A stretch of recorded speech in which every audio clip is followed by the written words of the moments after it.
Hello and welcome to the slightly delayed episode of the AB Club this week. The delay coming by virtue of the fact that I came home last night and there was no electricity, such as the storm and the ways of trying to record things in December on an Atlantic island. But it doesn't matter because we are here with Craig Rigdon. Ben, unfortunately, was available last night, but he's away working now for this afternoon AV Club hit, which makes it a little bit more fresher by the time you actually hear it in your ears. What we're talking about is definitely going to be as current as we can possibly make it. So, Craig, how are you?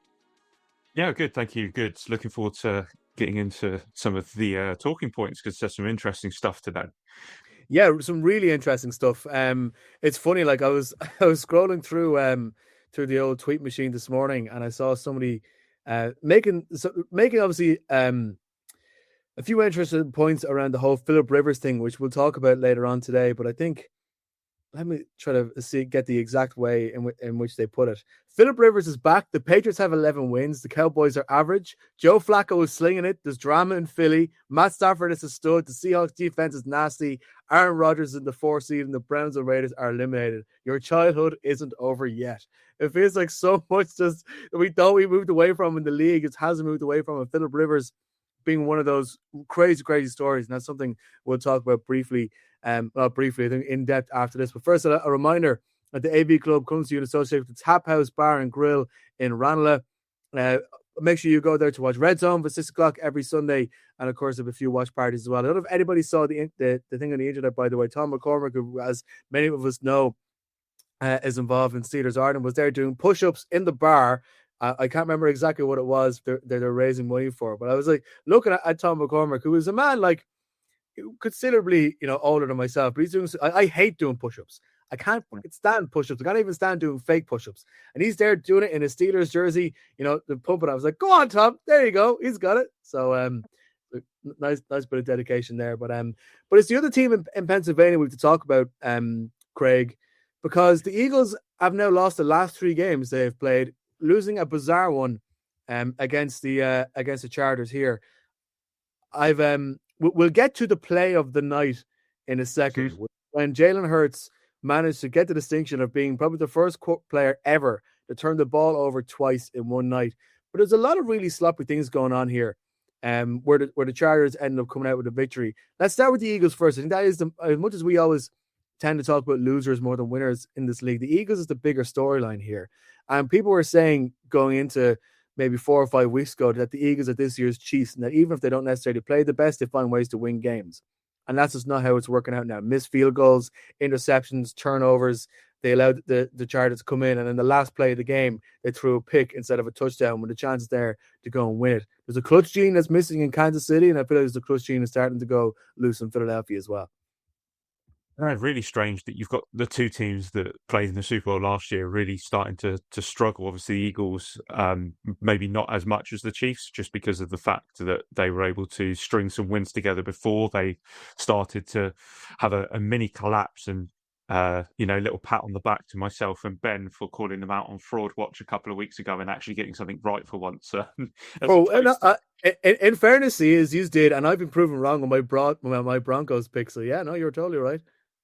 But yeah, you look at that Eagles team and something is inherently wrong. You speak about Jake Elliott, who's normally Mr. Automatic, missing a field goal. He has, I wouldn't say struggled this year, but he's struggled when you compare it to his own excellence that he's shown throughout time. And we're talking about a kicker who consistently, as I know very well as a Giants fan, is able to kick from 60 plus yards and just make those kicks. And he's now missing kicks within the 40 to 50 range. Not regularly, but enough that it becomes a little bit of a worry where you would expect him to be that automatic kicker. And special teams is not something the Eagles have had to worry about for a very long time. So to have that as a little wrinkle doesn't help. Their offense is still stuttering. You've got the 52-yard touchdown by Saquon Barkley off the fake tush-push sneak, which now they're obviously trying to show, we're not just going to run the tush push all the time and actually do it. We can be spicy if we want to be. And, it's a good 52-yard touchdown run straight off the Mark Andrews playbook, obviously from a few weeks ago for the Ravens. But a lot of their offensive stuff is fleeting.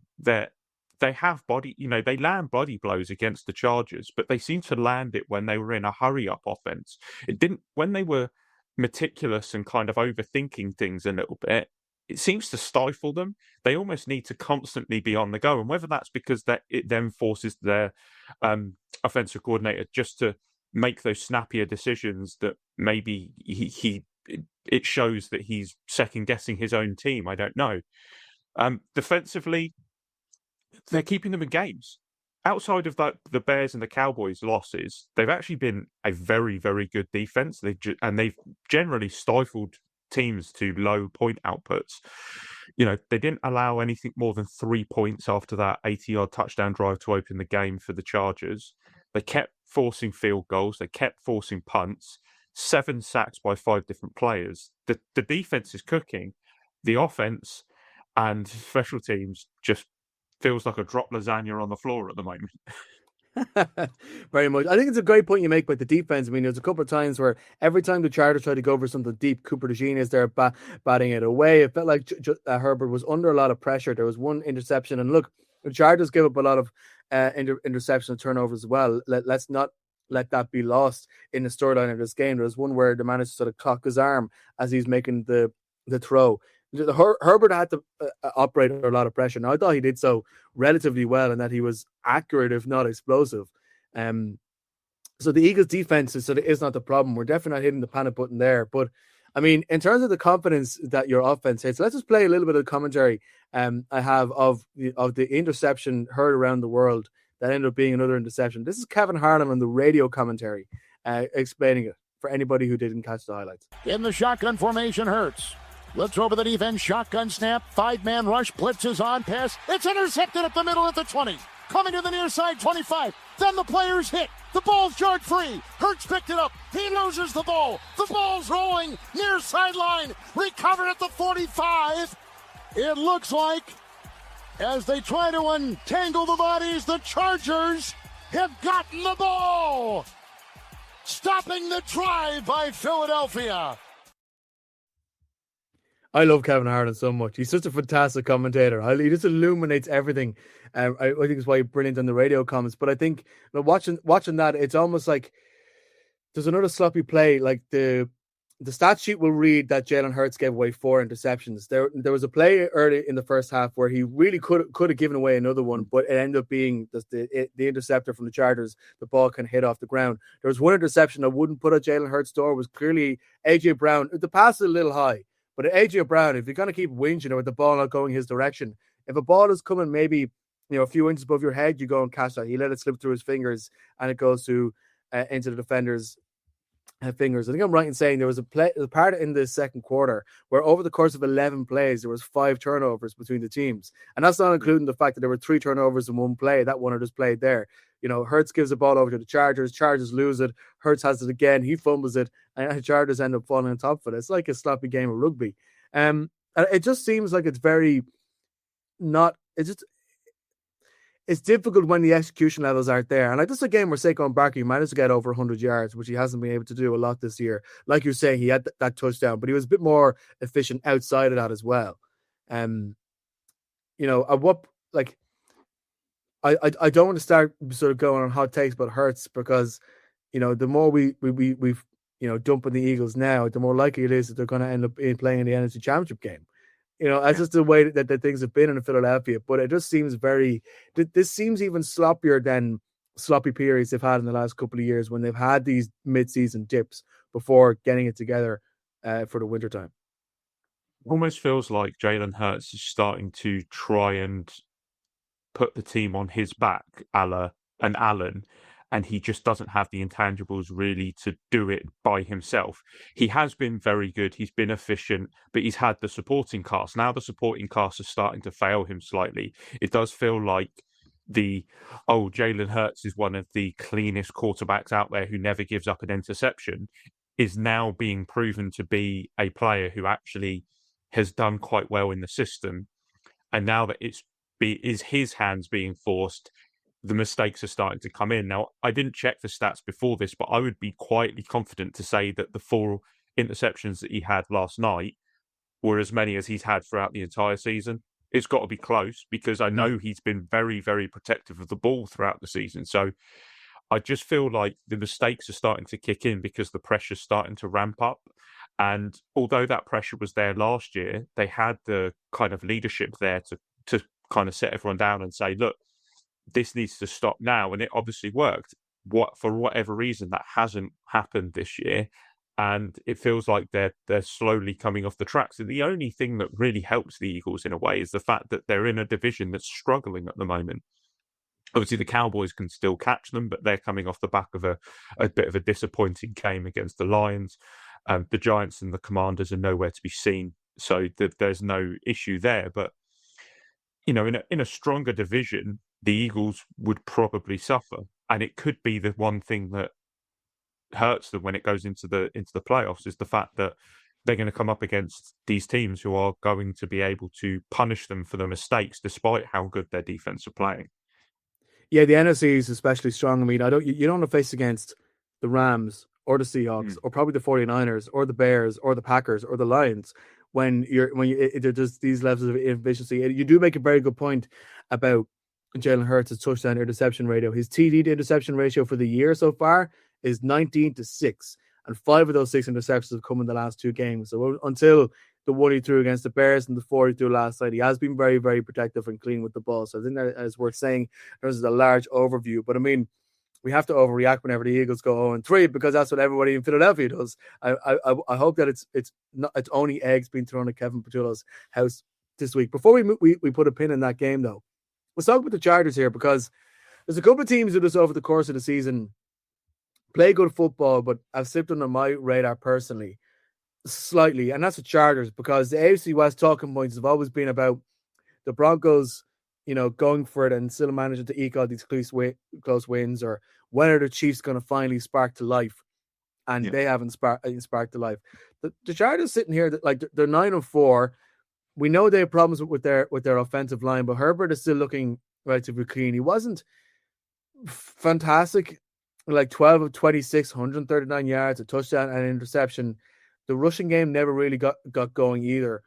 But they're winning games. Their defense, I think, is showing up. They're learning to sort of apply pressure at the right times. It's unusual when you look at the fact that they're only 2 weeks removed from dropping one 35-6 to the Jags. They struggled against the Titans a few weeks ago. They lost one to the Colts. So the AFC South obviously seems a bit of a bogey side for them. But yet we're coming into a run here where they go to Arrowhead Stadium and then go to Dallas. And you wouldn't be surprised if they go and win both of those games. There's something in the rhythm of what's happening in that Chargers organization, which is difficult to quantify in terms of actual talent, but in terms of situational football, which is what Harbaugh is so good at. They seem to be getting that knack for that. No, I think a lot of it comes down to that defense under Jesse Minter. I think he's really put together a very well balanced defense of veterans and younger players. You look at that sort of defensive front that they've got, and it is very stacked with players who are household names like Khalil Mack, who is who's there and is able to kind of solidify that. And then in the back of that, they have a lot of youngsters, and you look at someone like Cam Hart last night, who played absolutely phenomenally and was part of the reason that they won the game with the sort of little hand, I guess, in before the interception there. But he's been playing amazing, and they just seem to have got the balance right there. Their offense is struggling, but the defense is kind of keeping it together. They haven't scored more than 30 points offensively, other than twice this season. Once against the Carson Wentz Vikings in Week 8, again in Week 13 against the Raiders, which, as an offense versus that defense, you would expect to score 30 points. We were talking about Herbert and his offensive line. He's been sacked 45 times this year, which is third most in the league, only behind Geno Smith and Cam Ward, 2 teams essentially eliminated from playoff contention, looking more at the top end of the draft than they are the top end of the playoffs. So it's been up and down, but like you said, Harbaugh is such a good game manager and is able to get the most out of his players that they're kind of sneaking by. But one interesting thing that I was kind of thinking about when you look at Justin Herbert is Justin Herbert's never spoken in the kind of MVP conversation that Josh Allen is, but he's almost as important to his offense for the Chargers that Josh Allen is to the Bills. You look at what he did yesterday with a surgically repaired hand, which he could have kind of shied away quite easily from and been more conservative.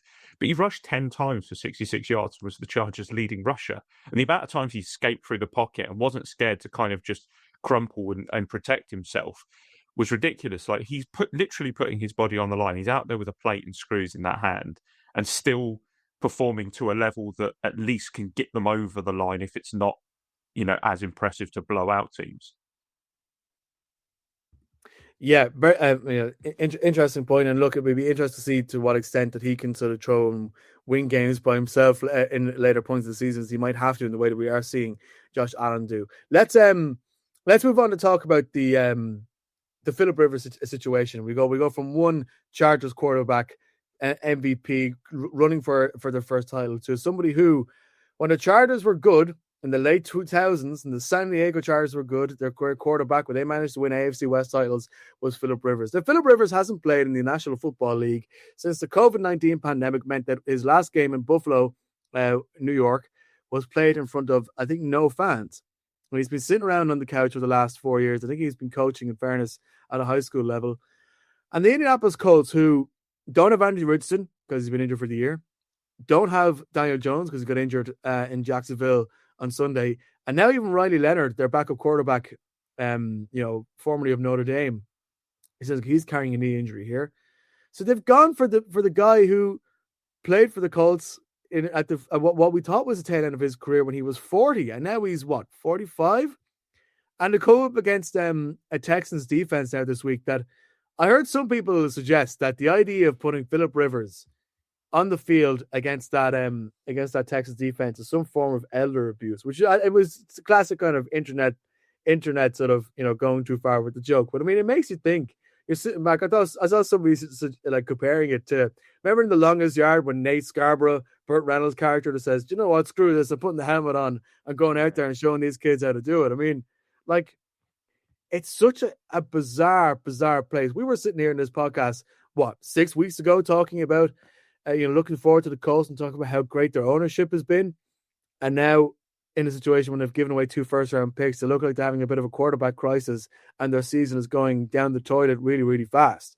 Like, I just don't know what to make of this ridiculous situation.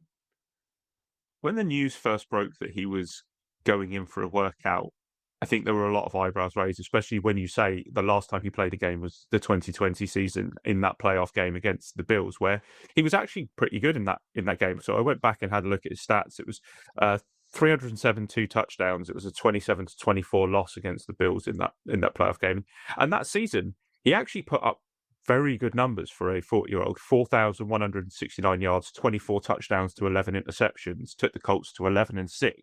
So he was good, but we're talking about 4 years later, and on his 44th birthday, what better way to spend it than doing a workout at the Colts facility, hoping that you can get back into a game that you haven't played. Now, admittedly, he has been training a lot of quarterbacks in the off season, and obviously he's been a high school coach as well. And funny enough, Riley Leonard was one of the quarterbacks that he coached in the off season before the draft this past year, but it's a crazy one. I started looking into oldest players in NFL history, and at 44, he will be the oldest player in the NFL by 3 years over Aaron Rodgers, which we've all laughed about Father Time catching up with Rodgers. The idea of being 3 whole years older than Aaron Rodgers, like that's nuts.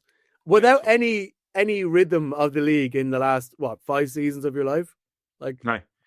He will also he'll become the 14th player to play age 44 and older. So there haven't been many that have done it. There has been a Colt who's done it in Vinatieri, who was, I think, 45 when he retired as a Colt.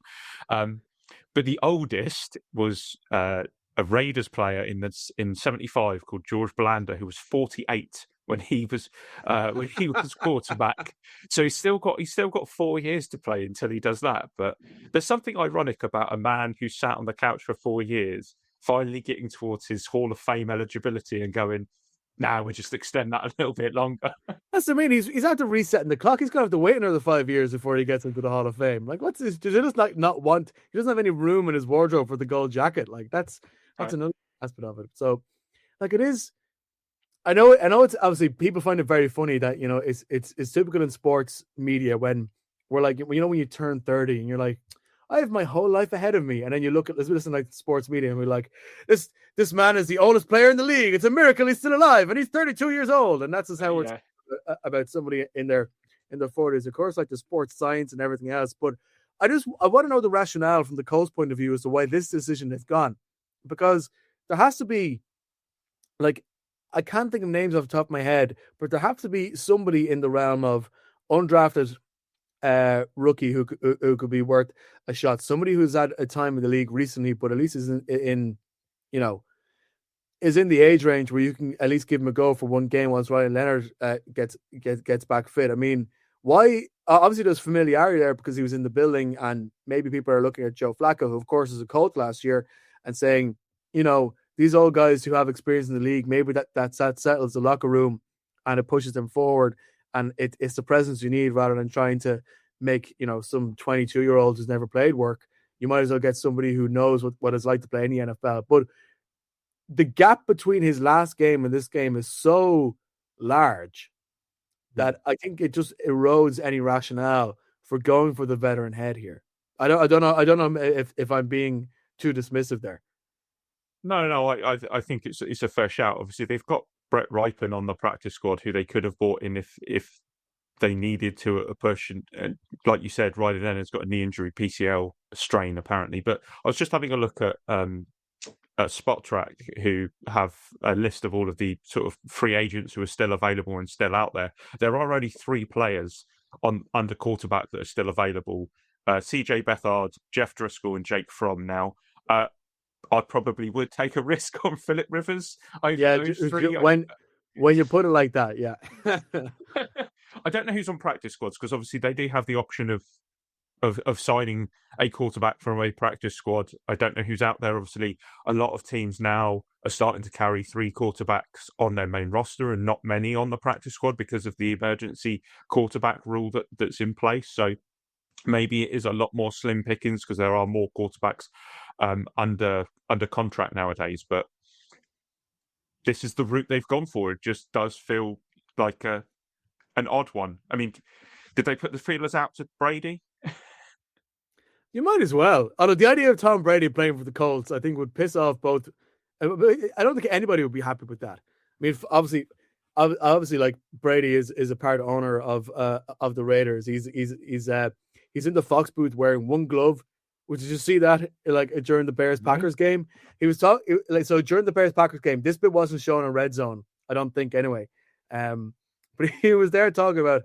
They were talking about how he keeps his hands warm, and he was talking about whatever. And then he was in the broadcast booth, and he had a glove in his left hand, but not his right. And that's just how we did the broadcast. I'm like, that doesn't make any sense. It doesn't make any sense. So ready to step in whenever is needed. Maybe the Colts saw him with that, and I was like, you know what? Let him live his life there. I don't know. Surely you go for Peyton Manning if you're going to go for anybody else. Although that relationship didn't exactly end fantastically either. So. So yeah, it would have been fantastic. Right, we're gonna go for a quick 30-second break, and then when we come back, we'll be talking about the Pro Bowl. This is your chance to experience the NFL like never before. The Irish NFL show is touching down stateside, and we want you on the team. Explore iconic football towns: Chicago, Green Bay, New York, Philadelphia, Pittsburgh, and make memories with fellow Irish NFL fans on the trip of a lifetime. We've partnered with Bernard Hayes Travel, a trusted travel partner with over 30 years' experience. We look after everything: flights, accommodation, transfers, match tickets, social events, and everything in between. An unforgettable experience. Picture yourself in the stands at Soldier Field, Lambeau, or MetLife, roaring on your team. Register your interest today at irishnflshow.com/tours. Don't just watch the game, live it.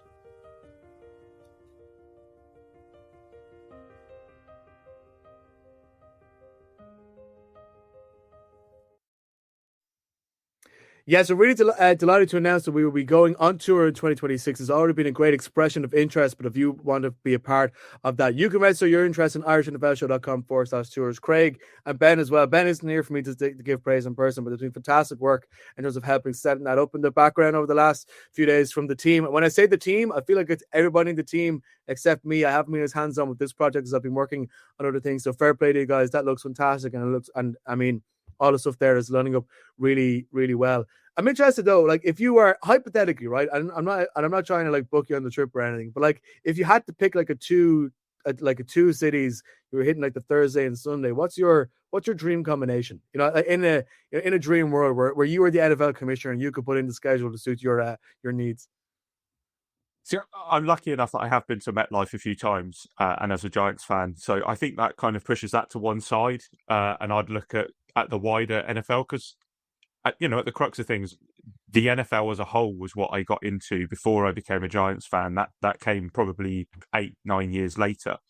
For me, I think you have to look at the bucket list stuff. So Lambeau is almost a given there, and if you're going to do Lambeau, you might as well tie something in that's nearby. So obviously Chicago makes perfect sense. I do like the idea of like the Deep South tour as well. So maybe something like Atlanta and New Orleans, or New Orleans and maybe Tennessee.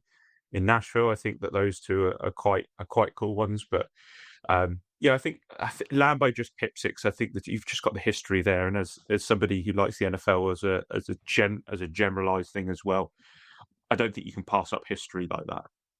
No, I'm actually thinking the same thing. Obviously, like I've been to Boston and New York a lot, and the idea of mixing those two would be a fantastic trip. And obviously, and like you, I'm a Patriots fan, but I was a fan of the league first for a few years before I sort of nailed my colors to the mast.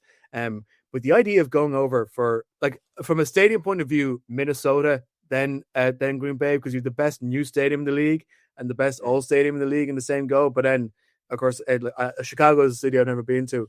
And looks fantastic. So I mean that combo does work well. Either way, I mean, who knows what combination it will be by the time the actual planning and everything starts going ahead after the league makes the schedule in May. But that looks like absolutely fantastic thing. If you want to be a part of it, make sure you fill out the form as to at least be in the loop anyway when we start making plans. But let's talk about actually it's in Lambeau that I want to talk about here because it's funny. You're putting up the you've found the data of how the Pro Bowl voting is going so far. Some really interesting bits to pick into, and we'll talk about the sort of the MVP and the quarterback listens for a second. But I mean, let's give a shout out to an Irish hero, which has been in the league for a couple of years now. And Charlie Smith is getting all the headlines. He did really well for the New Orleans Saints. But Daniel Whelan has been so consistent for the Packers ever since he signed there. He came up through college. He played for the Washington Renegades. The DC Defenders, excuse me. In the XFL. That was where his career path took him into Green Bay. And I think I'm right in saying that at the moment in the Pro Bowl voting, he is fourth in the list. Now, we can all go in there and vote now, guys. So if you're listening, make sure we try to get up third, second, first. But I was even looking at him playing against the Bears and the quality of his punting and the hang time he's getting there. Like the commentators always seem so impressed with him. But really interesting one to see that people are seeing that as well. And the Packers punter is getting acclaim from around the league. Yeah, and it's totally deserved. When you actually look at the Pro Bowl voting this year, it does look when you kind of break it down into the top 10 of each position that there has been maybe a shift away from what the Pro Bowl normally is, which is normally a popularity contest, and it does actually feel like a lot of the names that are appearing in there are names that are performing well at their position, and Daniel Whelan is definitely one of them. I think he's been a consistent punter for a couple of years now for the Packers. He is really starting to get his flowers. He probably has one of those kicks that kick returners hate the most because he seems to be able to get such high hang time on it that they're waiting for it to drop. And you see the amount of muff punts that he's caused this season alone. So the fact that he's in there is fantastic. But yeah, across the board, it does look like it's been much more on merit than it has been on the popularity outside of maybe a couple of Chiefs that are appearing at their position that I don't think should be as high as that. Well, it's funny you were saying that because you put in the picture of the top 10 overall votes as of Monday, just gone, right? and we'll get to the top half in a second, but 10th at the moment is Travis Kelce. And you were like, there's the Swifties there. And it's funny, you look at number 8 in Kyle Juszczyk. You cannot tell me that every single person who's voting on this goes to fullback and goes, well, I don't know who half of those are, so Kyle Juszczyk gets my vote. Like, I'm not taking anything away. Kyle Juszczyk is a very, very good football player and a key cog of that 49ers offense, but he probably will always get to the Pro Bowl because of a mixture of name and usage. There aren't many other fullbacks that are being used in the same way he gets used. Yeah. His girlfriend or his wife is also really good at designing jackets, and that obviously helps in your popularity as well, all those kind of things. So let's talk about at the top of that list, in terms of the overall native voting. From 5 up, we have Jonathan Taylor 5th. Somebody who I said should be MVP a few weeks ago. Not looking great now, but I don't know whether that's necessarily him with the team. Micah Parsons, number 4 for the Packers. Number 3, Christian McCaffrey for the Niners. Can't really argue with that. Jackson Smith and Jigba, number 2 for the Seahawks. And another number 1. And really, there's no arguments for this. This is the clear MVP candidate. This is the man who has made the New England Patriots likable. He was up there in the press conference yesterday and talked about how fantastic Josh Allen is. There's no BS around him. It is, of course, Drake May, who, interestingly enough, in this voting has 10,000 more votes than the guy in second place. Which is quite the head of steam behind, somebody who last year wasn't even on the field for most of it.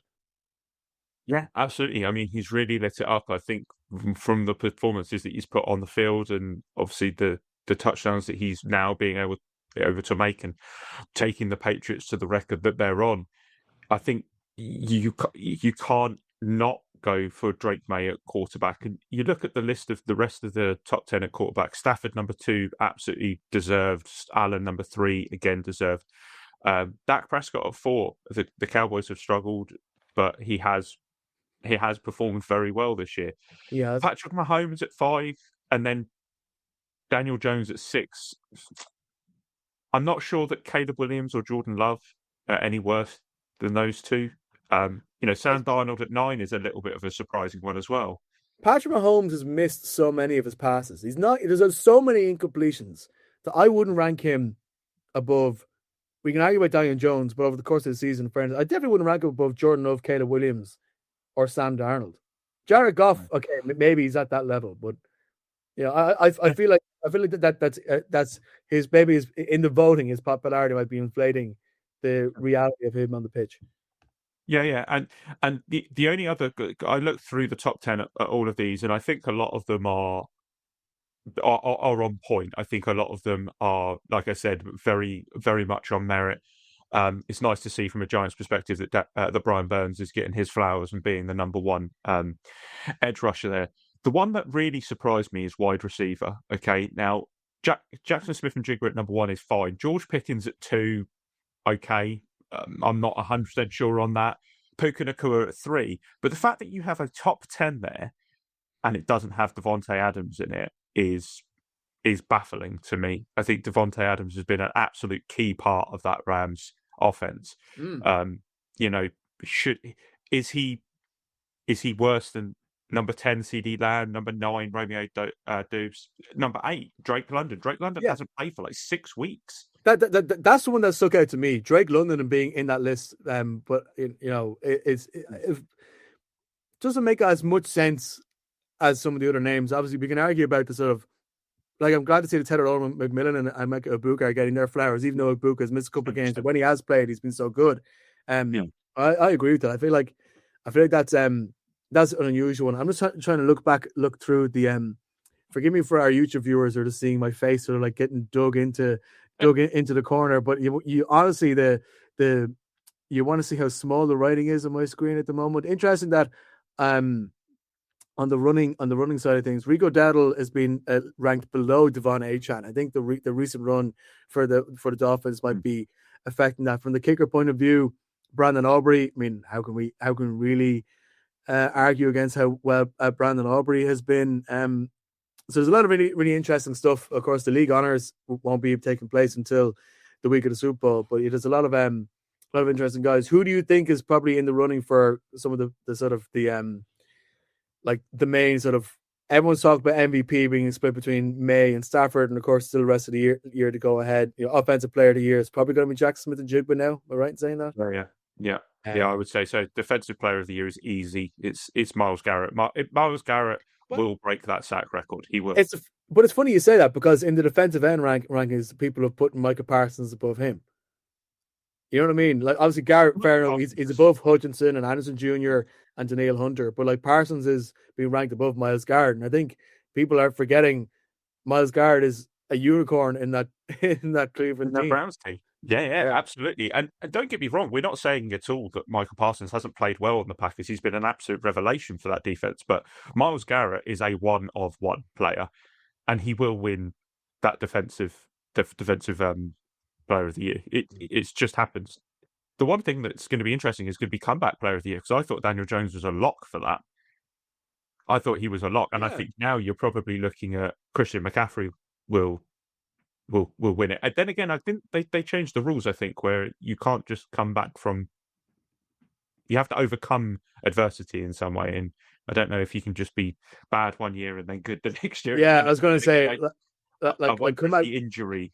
Yeah, I feel like comeback player of the year is, it's becoming an injury thing. But like Daniel Jones has come back from, being a pariah in New York and being benched in Minnesota. So like that's like, to me, that I think that's worthy of criteria. It doesn't have to necessarily be, he was out injured for a year and came back. So interesting one there. So breaking news as we're recording, the NFL has announced it will return to Munich in 2026 and 2028 as part of a multi-year partnership with the city of Munich and FC Bayern. Were you at the game last year in Munich? The Giants? I was. I did the Giants Panthers game. The game itself was not great from a Giants perspective, but I tell you what, everything around that city was phenomenal. We went out there a few days before. We were looked after very well by the Giants as part of Big Blue UK and Ireland. We were at the Hofbrau House in the party upstairs that they had there, which was for the Giants fans. We went to their Giants house promotional activity that they did for the season ticket holders. That was phenomenal. They had the Super Bowl trophies there. They had loads of different players. But the city itself in Munich is great. It's just the atmosphere is phenomenal. Plenty of places to find drink. There were all kinds of bars around. And obviously, even if you're not just going for the NFL, there's some stunning architecture around Munich as well. I would say the only thing that brought it down slightly was the transport links to the stadium, because the stadium obviously is not in the centre of Munich; it's a little bit further out. But the stadium's phenomenal. Like the Allianz is such a nice stadium to go to. So it doesn't surprise me that they've said they're going back. I did kind of feel like it was going to go back to Munich next year. You never know. The Giants might be one of the teams that make it out there. They do have the rights in Germany. Yeah, it's interesting. Like the idea that Munich is going to host in 2026 and 2028, I think suggests that Berlin is in 2027. Obviously, myself and Ben were in Berlin. Options for drink, not great. With so many times we're walking around and everywhere is closed and full and all that kind of thing. So that was frustrating. But the city itself during the daytime really, really came alive. The Germans know how to put on a really good sort of festival show. But it's funny because we went to an Irish bar there, which was a Detroit Lions bar. And Amon-Ra St. Brown was put up all over. And there are one or two rumors happening that the Detroit Lions might be that team playing in Munich next year, but that's not confirmed. The other things we know are confirmed is the Rams are going to Melbourne. There will be a game in Rio de Janeiro. And of course, there will be the London games sort of as per usual. I think everything else, still a lot sort of, we're still trying to figure out as to the future of NFL games international. We're expecting one in Mexico. We know that the Saints are pretty much locked on to go to Paris next year.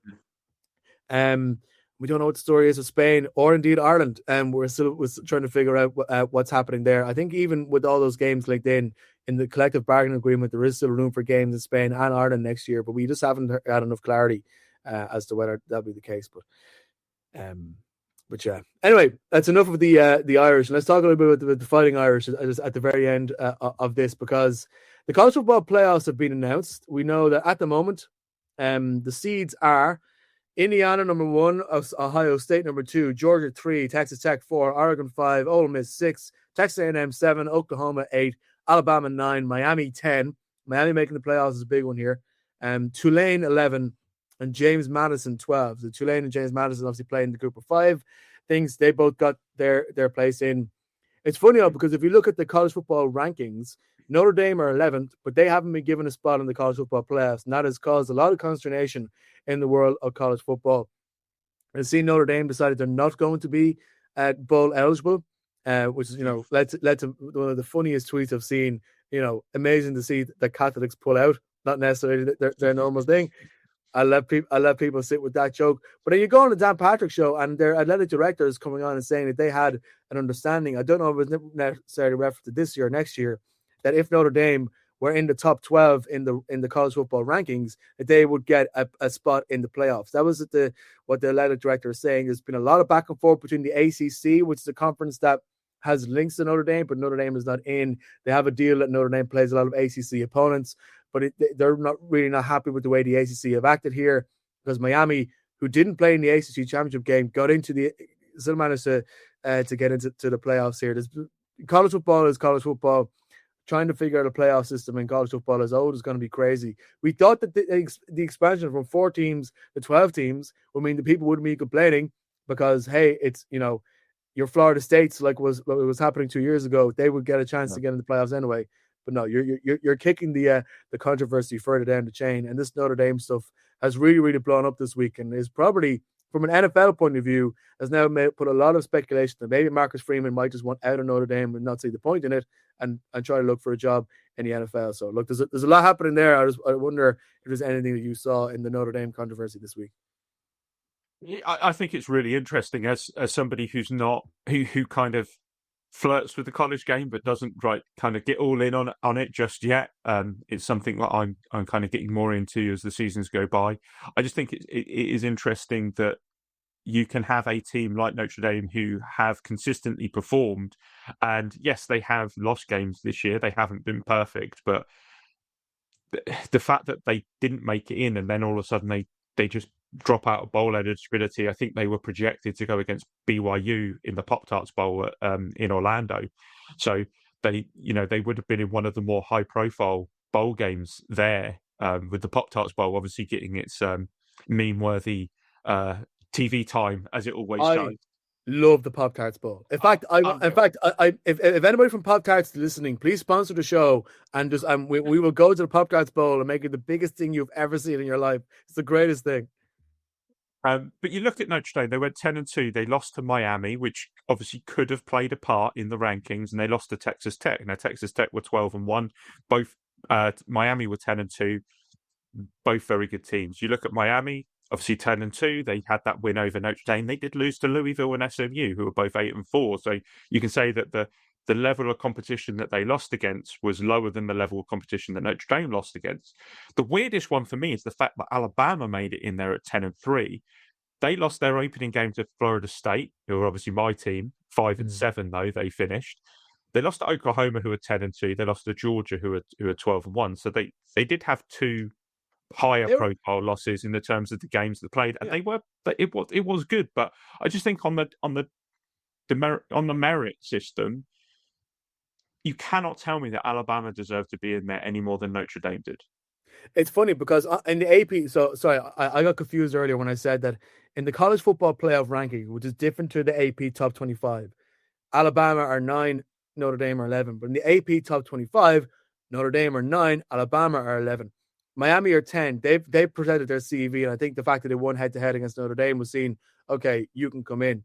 But the Alabama point is a very interesting one, and this will always lead to a belief that there's SEC bias when it comes to picking teams for coming in. And look, Alabama were beaten quite badly in the SEC championship game.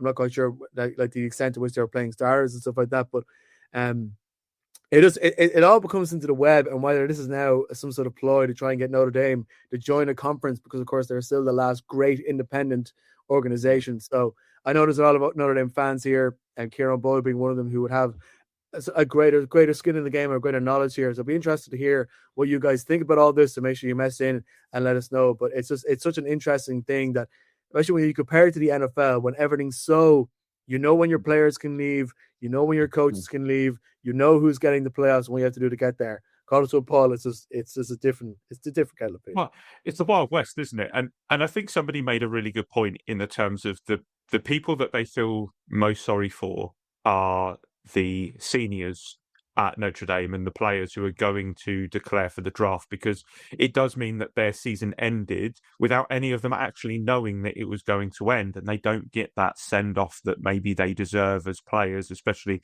a few of those seniors who have obviously been there for a good few years and have put their bodies on the line for the program, who might potentially not be drafted or see a future in football. So that's who you've got to feel sorry for. But you know, you get it. You get why they've done it.